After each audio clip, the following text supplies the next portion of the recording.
My Van and Melonine, and well met indeed. I'm Arachia Galadirthan, head of the modding team behind Divide and Conquer, and welcome back to the same as we continue on as Enedwaith.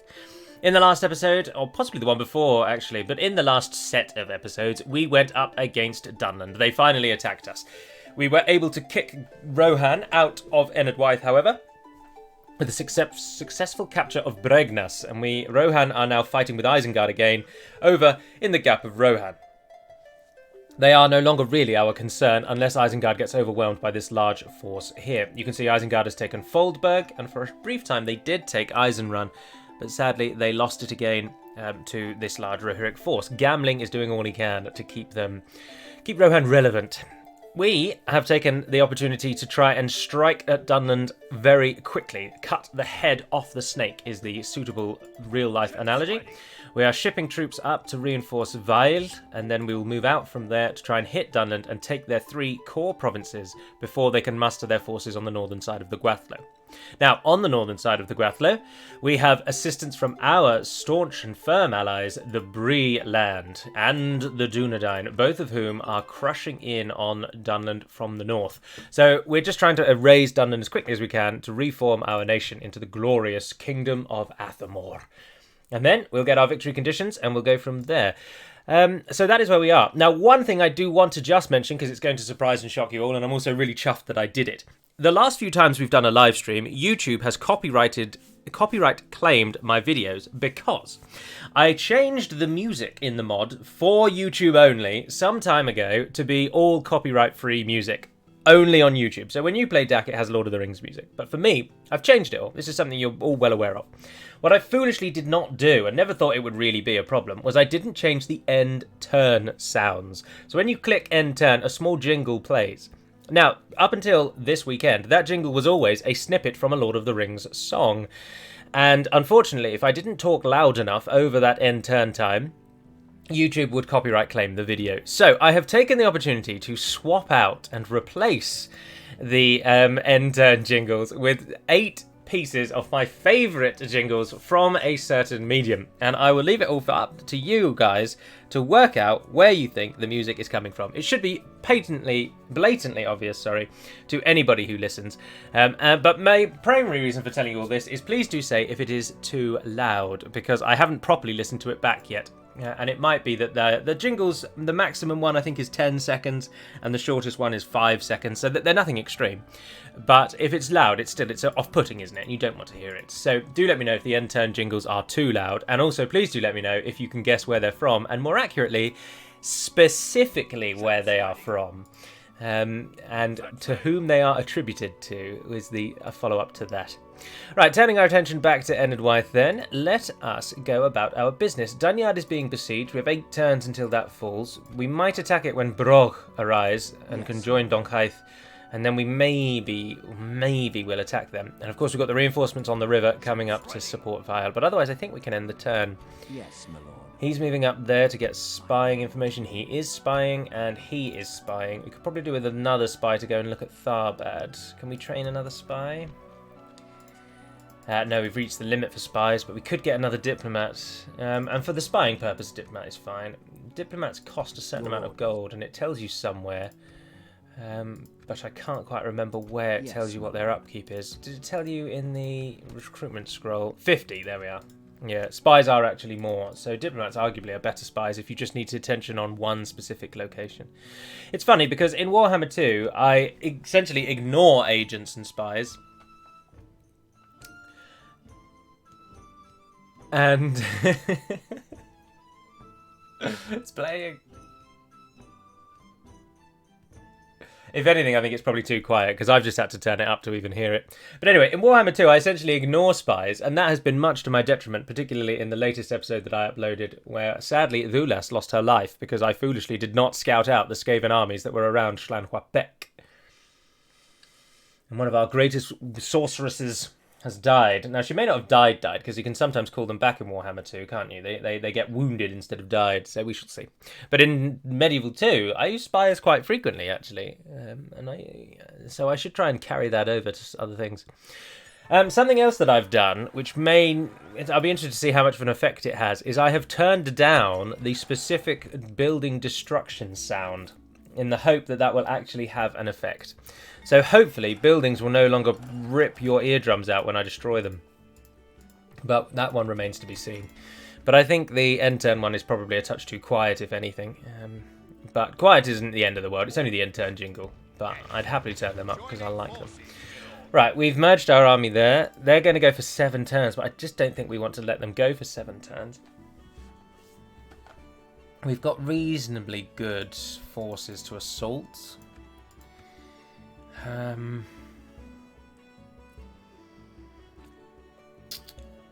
don't know. I think we I'm undecided. Ships ready. Disembarking. Your will. You get over there to sweet. Oh, they can be retrained. Done lending pikes. Thank you very much to all of you for the feedback on the Pikes video. It was very well received and the most popular video for ages, in a very long time. So to try and keep with that theme, I'll at least try and get the next top 10 one out a little bit quicker than, I think, 6 or something months, which is how long it's taken me from the last one.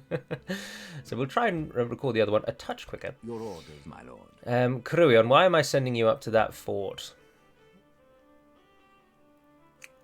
Is a very, very good question. Oh, because we're building towers. This tower will keep vigil over the lands. Oh yeah, Caddisnan-led Yes, fell. Yeah, This continue tower building will towers keep if you would. vigil over the lands. Oh, Dun and Kane, didn't they? But then they went back again because the Bree land are hitting them. But we need Caladir, so we need to force an army. Oh, were they going to go to him and join in Caladir? I can't quite recall. Diplomat should be ready now, though. Yes, my lord. Eochagan. Head over there and go and look at Tharbad if you would. Rohan are mustering around Eisenrand and Isengard are mustering around Foldberg, and the two armies will meet in time, I have no doubt. We could probably do with slightly more forces in Bregnas, but it'll be alright. We'll work it out. How much money do we make? Quite a lot, actually. So Alfud. Let's try and turn some of this to money making. You can get 2 backstory. You could get a really good army out of all of this, actually. But what's the upkeep? Oh, that's expensive. 2 Leodan. You can get Dovesheath Elders, we can get good archers, and Mordag Skirmishers are finally here, our best mainstream Javelin.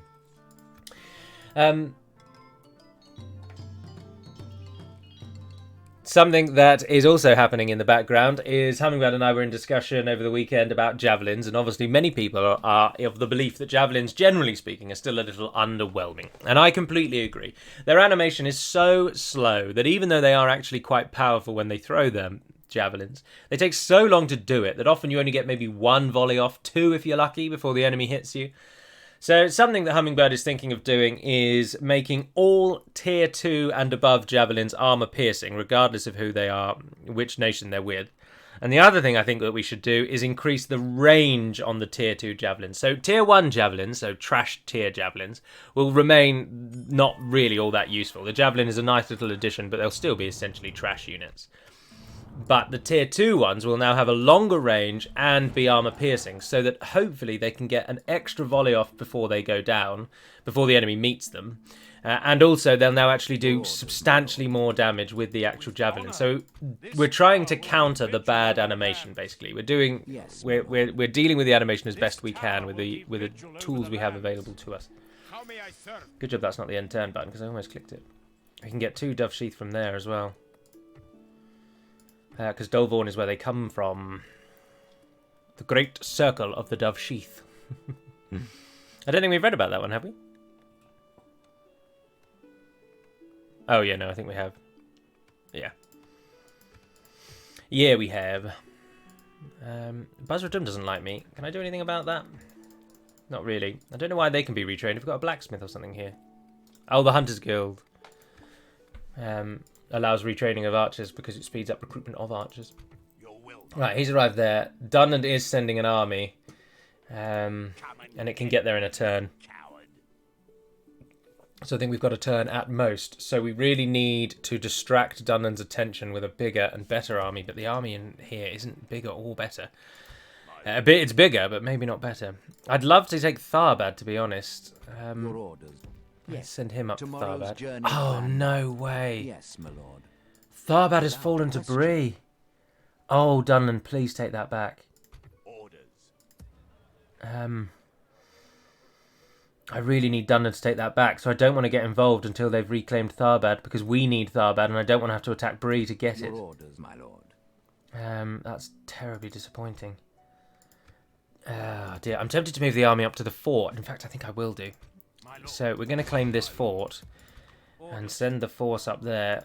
Oh, Yes, you can't my check lord. their body Your size. He's a orders, standard my clan herald, so we'll leave him behind. But I'll take you two because you're Yes, my lord. actual units. My lord. Orders. Your will, my lord. I want the units that are Your will, my lord. Yes. pretty much ready to go. Oh, look, you two are good as well. Yes. There we are. That army can take Tharbad. The army down here then can remain... you can retrain those, that's good. Oh, you can get a grain exchange here. Do we want a grain exchange? Might as well, what the hell. Chuck in a grain exchange once you can. I'm tempted to move some of those units down to Hierat because they could retrain probably faster there. No, it can't train very many. Vale actually gets far more recruitment options. Does it have a barracks here? Did we build a barracks here?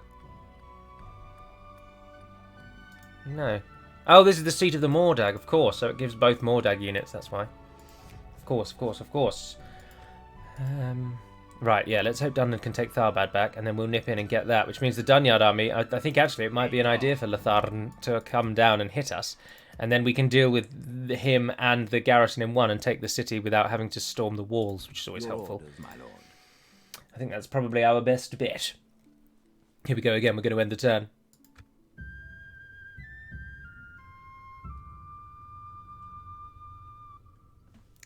Oh, it's just so good. I absolutely love these jingles. I have many of them on my phone. In fact, one of them is my ringtone on my phone, but we haven't heard that one yet. And I have them as well for just any notification on my phone uses these jingles. They're just fantastic. I have them as alarm clocks as well. They're just so good. They're like the perfect length. I don't like phone notification noises that are just like blip. I like ones that have a bit more sustenance to them, you know, a bit more of something, some oomph behind them. Because I don't get very many messages on my phone because I'm not a social media-ite. I don't have Facebook. I don't have Twitter. I do have a LinkedIn because it's essentially required in the modern era if you work in a profession to have a LinkedIn. But beyond that, I don't have anything. So I don't get any of those kinds of notifications. And in fact, I try to limit notifications on my phone as often as possible so that if my phone beeps, it means someone who I actually wish to speak with has messaged me. Or something that actually requires my attention has come through. Like, I don't have emails notify me on my phone either because obviously most of them are always just bills or spam. So I don't need those in my life. Yeah, and to be honest, I think it's led to a fantastic release, personally. I no longer am as bothered by what people I used to go to school with might be up to, because I'm not engrossed in their life anymore. As you wish. And also no longer relying on my phone. I mean, I never used to be the kind of person that would take my phone everywhere, and I almost was proud that often I wouldn't even know where my phone was. There's so much life going on out there beyond your phone. Getting trapped in that little social media world is just the biggest downside at the moment, I think, to modern society. So I try to avoid it, but I avoid it even more now by only getting the notifications I actually want. Right, Dunland did move down, so we'll hope Latharn will hit us, and they've yet to take Tharbad back, but they've beaten back the Breland force, I would fight for led by your Will. people as if they were my It own looks like he needs a men. haircut. So the Hobbit general who's been sent down to try and defend Tharbad, they've pushed him back. I think they might be able to do it, but it is 9 turns. But the very turn it falls, we're going in there. Your will, my lord. We're jumping on that. Command. We've got an incredibly foul and heavy army. And the only unit we can't retrain are the Leodan, actually. Neither of those can be retrained. But Alkfud, did you get any of those units through? Oh, some of them are coming through. And we can get war wagons that aren't part of a general's army, that's good. I think the Leodan Spearmen... Now, the reason we can retrain the Leodan Spearmen at the moment is because I think we've got a guild here, have we not? Yes, the Warriors' Hall. Which speeds up the replenishment of melee infantry within the settlement. Oh, I suppose that's possibly part of the reason. I'm just thinking on the reason why the... Oh, I think we can end the turn again, though, because we are just going to hold on the siege there. Oh, Rohan's armies have kind of grouped up into one now. Maybe they've moved south to Isengard.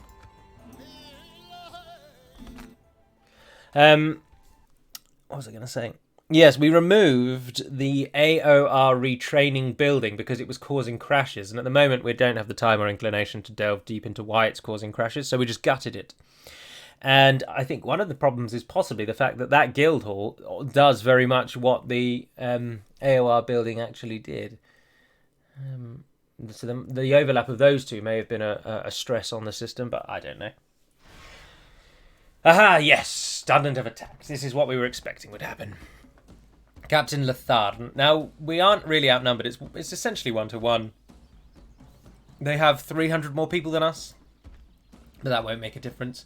They've got a really, really melee-focused army. The only ranged unit in that entire army is the Ballista. So that's not going to give us any jip, and he's not got any archers. Now, we've got 1, 2, 3, 4, 5 archers, I think. A couple of jabs as well. So the Ballista we need to get shut down, but other than that, I think we should be all right here. Now, Frekka's going to be coming in behind us is the only real concern. A couple more random crashes at end turns have also now been picked up, and our thanks extend massively to Jojo on the Discord, is where I know him from, but I understand he might be part of another mod. But he very, very kindly has helped us massively with particularly missions. There was a bug in the missions file, so like the council missions, like take this settlement, blockade this port. Those missions, there was a bug in a few of those missions that meant that the reward... Oh, the keys have changed back again! Do me a favour. Come on. They just constantly change back. I just don't know what's going on here. Anyway, there was a bug in the missions which meant that on a number of missions there was a chance that there was actually no reward, and the mission would crash the game when it tried to give you a reward because the file had been set up in such a way that there wasn't a designated reward because it was based on random % chances, but it didn't quite work properly. And so we extend our thanks to him greatly for that, because that will be just a few end turn crashes that are now just gone. They just won't happen again because that has finally been fixed. And there's just little things like that throughout the game that no one who works on the current team has had any tinkering or has done anything at all to the missions file to change that in that way. So that is a bug that's been in the mod since before any of the current members in the team were even part of the mod. And so we have little things like that we have to contend with every now and then, where we're essentially bug fixing other people's work that we don't even know is a bug. And it can just be a bit tiring, of course. Right, my thinking is use what we can to our advantage, and what we have is archers. So if we can set ourselves up on the hill, and unfortunately the only really good hill is this one here, but it does mean we have to corner camp a bit, and I'm not overly keen on that. It also means fighting in the trees, which now that I think about it isn't ideal either. I mean, the best hill, of course, is right there, but the enemy army is already up there, so that's not really a consideration, is it? We could go on this flat plain here, but then we're shooting up a hill to hit them. No, I think we're just going to have to go on the hill. We're just going to have to go on the hill and set up as accordingly. It's the best hill we've got, so it'll do. Clan Heralds, Stuff Sheath Foresters, Saddle Line Mercs. You can go on the flank, and then if anyone comes that way, deal with them accordingly. And that must be the Merc line as well. Alright, let's speed it up.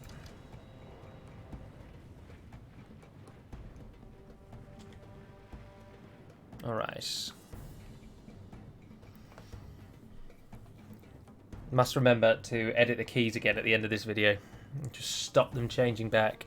I edited them once already, and we've had 3 Enedwaith videos with no issue. So why they've changed back, I just do not know. Maybe it crashed when we edited them, I don't know. But there we are. The army is ready. We await our enemy's advance.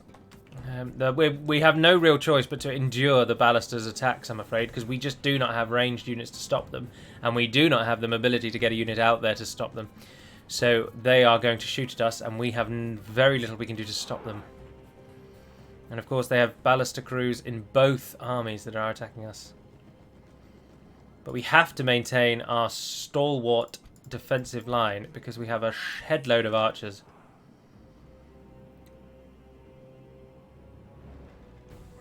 Oh, they're going for the clan heralds. Oh, that's alright. Yeah, you can take on them. No qualms with you shooting clan heralds. 5% of the enemy dies.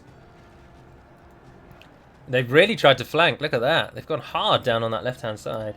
Oh, now they're just shooting the foresters. I'll definitely take that. That's one of our most expendable units. Get into the forest here.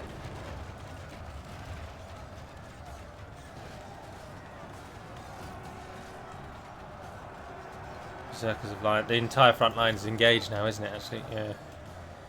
And we don't have anyone that we can send out to hit those ballista crews. Oh, we've got Duneard units routing. 20% of the enemy has already died. I think this is one where we just have to sit back and win, really, isn't it?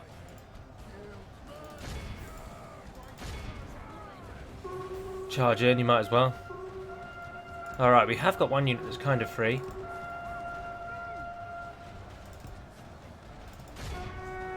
Although they've been caught by them. Go and help them. Clan heralds you'll do. Right, get out there and let's shut that ballista down while we can. What of the other army? They're only just coming into the focus now, aren't they? Now the other army, of course, has the enemy's general. The other, not the enemy's general. Of course it has the enemy's general, moron. The other army has a general, is what I'm trying to say. Run up onto the hill. Get out there and hit that ballista crew. Good luck, boys. Left-hand side, how we diddling? You can go full in on them. Yeah, this is an easy win. Easy win. We have lost a quarter of our army, but remember, we're early tier Enedwaith forces. We're going to lose troops. There's just no way around that. But the minute, this map style, I think, is so much more useful than this one, which just gives you a rough direction of which way your units are facing. There we are. They've hit the ballista crew. Oh, the other team has Eisenmach Axemen. That'll be a problem. But our archers, you can stop firing and move forward. Let's get you to actually shoot at our enemy. Pull back, pull back, pull back, pull back, pull back.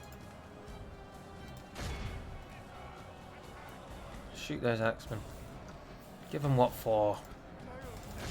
Right, come and hit the troops in the forest. Let's break those up. And we've got Mordag fishermen engaged there.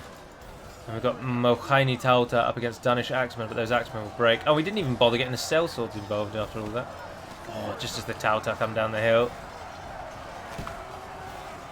Glorious charge. And the Duneard units have broken instantly, as expected. And the same on the left-hand side? Yes.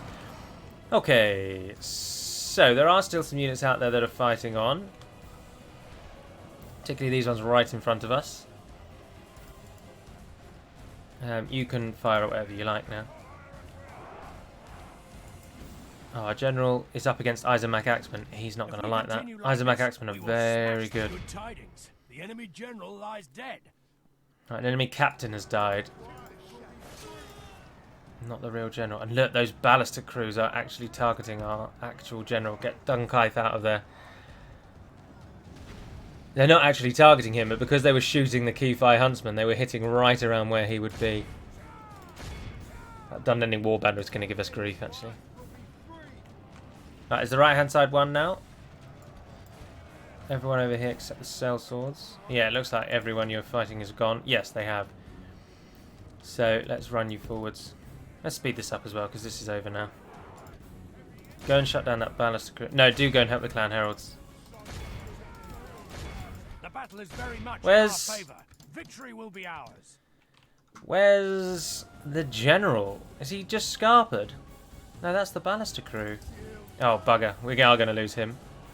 Yeah, there he goes. Well, you paid well. You served the clan. Yeah, Dan. You'll be remembered. In song, perhaps, but maybe not immortalized in stone. Yeah, where is the reinforcing army that they had? Badly bloodied. Herald All Frecker, our cowardly or Huntmaster foe Frecker should be here somewhere. It's time to press the attack. Are we at time 6 already? Yeah, we are. Right, yeah, move everyone into position. We just need to kill these Eisenmach Axemen. Oh, these are Huntmaster Frecker. Ah, he gets the Eisenmach Axemen. No wonder they're doing so much damage to us. In fact, they are absolutely destroying us. Just surround him. We can get him if we surround him. And we've got all those archer units poised and ready to shoot if we can't kill him. I forgot he has a custom bodyguard, that's why. He's in there somewhere. There he is. The gentleman with the sword amongst all the axemen. Very much in our favor. Victory will be Although ours. he is actually pulling... he's gonna... Eisenmach Axemen are such a late game unit. To be up against them with our early tiers, there's no wonder they're doing this well. They're also armor piercing as well, so I mean, I can just show you. They have a 13 attack with a 15 defense. Now the 15 defense isn't actually all that good.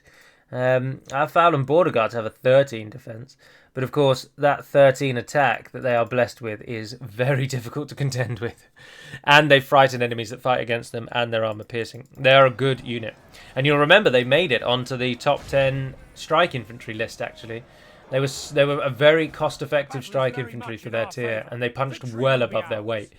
So against these lesser minion-style units, it's no wonder they're doing well. But they're using the Ballista crew as well. Interestingly, the Ballista is funneling our forces around the edges, meaning we're not getting as much of a clear... Now, here's what my thinking is pull everyone out. Because if everyone pulls out, then the archers can shoot them. We should have done that at the beginning. We should have just left one unit in there to die.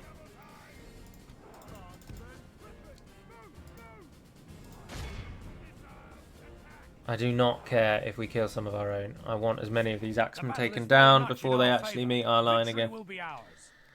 Now, of course, we are going to win. Sheer numbers will be able to just burn through these axemen. And remember, they don't have shields. Oh, no, continue.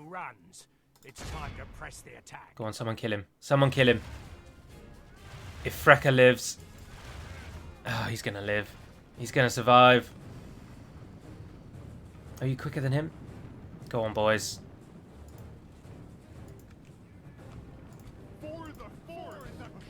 It looks like the Foul and Border Guards are. Go on. Capture him. He can't be allowed to get back to the castle. Oh, they almost got him then.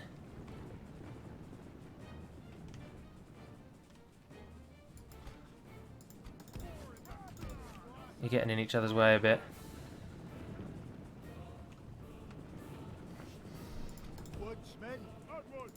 The Tauta should be able to do it. Come on, guys. You're faster than him. You appear to be faster than him. Run past him, and then someone hit him. No, he's going to get away. He's going to get away. Yeah. The enemy are utterly vanquished. Damn. This is a great victory. 253, Mokaini Tauta. Well done indeed. But then fairly even otherwise. 157 Tauta, 153 Border Guards, 108 17 Clan Heralds of Sheath, 131 Mordag Fishermen. Yeah, not too bad. No one really falling down, most pulling their weight. That's all a general can ask of his men. As long as we're all pulling in the same direction, then if we are beaten by an enemy stronger than us. But if one man pulls in the wrong direction, we are beaten by cowardice and foolishness.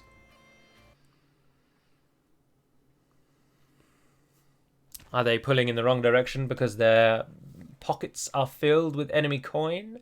Or are they pulling in the wrong direction because they don't know which way is north and which way is south? We share the same culture as these folk, so they won't hate us for us to take this city. So I think we could probably just sack it, take some money, kill some people. And we get more money that way as well. Culture is just the major reason why people hate you. That's how Medieval 2 dealt with it. So having a new-come leader didn't really create any order problems in cities. But having a newcome leader who was of a different religion, which is what it is in the base game, would cause problems. And that's the same thing that we do here. So but because we have the same culture as the Dunlendings, we can use this place straight away. We are both middlemen. Which is why attacking Duneard is quite easy. And that is on purpose. We wanted Duneard and Enedwaith to share the same culture, so that when you play as one and you conquer the other, you can use their town straight away. You are essentially the same peoples. It's like Hertfordshire, the General of Hertfordshire moving over and capturing the General of Bedfordshire. The only thing separating you is you come from a slightly different place, but you're a stone's throw away from one another. For now, we'll get the militia garrison, and Bregnas, are you doing the same? Because you both border Rohan, and Rohan's where we're going to be going. So once you have built those, I would really like the Clanmoot muster ground in both places, actually.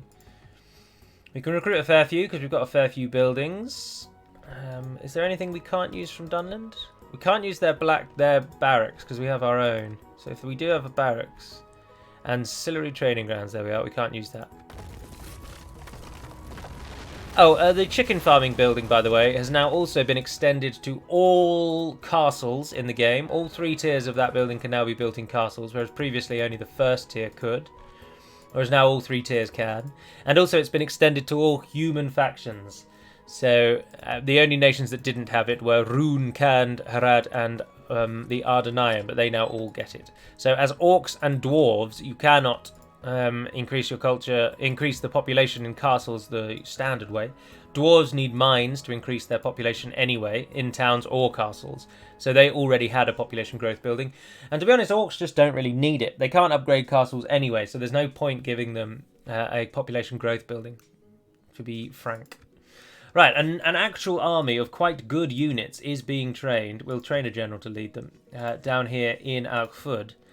You could really do with an Elder's Hall so that you can train more units at once. But with all this newfound wealth, we need to make sure that we are creating more wealth. A port in Londair wouldn't come amiss, and then a road after that. Have you already got the highest tier? No, you've only got Carpenter's Guildhouse. And you can't build the one after that because... No, the Guildhouse is the highest tier. Yes, you can. Yes, perfect. Yeah, get those. Get me a grain exchange, communal farming. I'm not too worried about getting troops from Londair, although we will take 2 that you can train whilst you're here. But we should try and turn that into our main money maker, because it's bigger than Alkford, and it will be for some time. Although taxes really are always better than trade, to be honest, unless the city is in some rare cases, like the famous example in Ancaragmir being the wealthiest region in the world, despite being a village. In some cases, trade obviously massively overwhelms taxes, but generally speaking, for most factions, taxes are your primary financial gain. And trade is a nice supplement to your main stream of income. Dunland continues their siege on Tharbad, but it looks like someone else has stepped in. The Dunlending factionaire, in fact. Huntmaster Malmir I respect you. has moved in to do that. Our army still stands ready. Ships ready. We do want to take Caladir back as well, actually. And maybe that will be the charge of the Alkford army once it trains. It'll be about 3 or 4 turns until it's ready, but I think once it's ready, we'll send that across the river and take Caladir. Actually, what we could do is send Curion out just as a scout for now. Where did that other diplomat that we had go? Yes, my lord. Because Scottith's gone to check on Tharbad. Oh, we did move him over. Yeah, he's going to go and look at Dunlarak. And there's Byerig. Dunlending large town. And Duneard has fallen, of course, just this very turn. We can retrain those, so we will do. I've merged as many as I can, retrained as many as I can. And that is going to end today's episode. So, to answer the question for those of you that don't want to know the answer, or if hopefully you've already guessed, but the little jingles at the end turns, of course, come from Age of Empires 2 Definitive Edition, except for 2 examples. And can you tell me which 2 of the jingles we heard? Both were of the ones we heard today, actually. 2 of them come from the original edition. Which 2 are those? Post your thoughts below, and I'll let you know the answers. But until we speak again, dear friends, thank you very much for watching. Have a smashing couple of days. And until we speak again, Nevair na den perimad melonin, and farewell.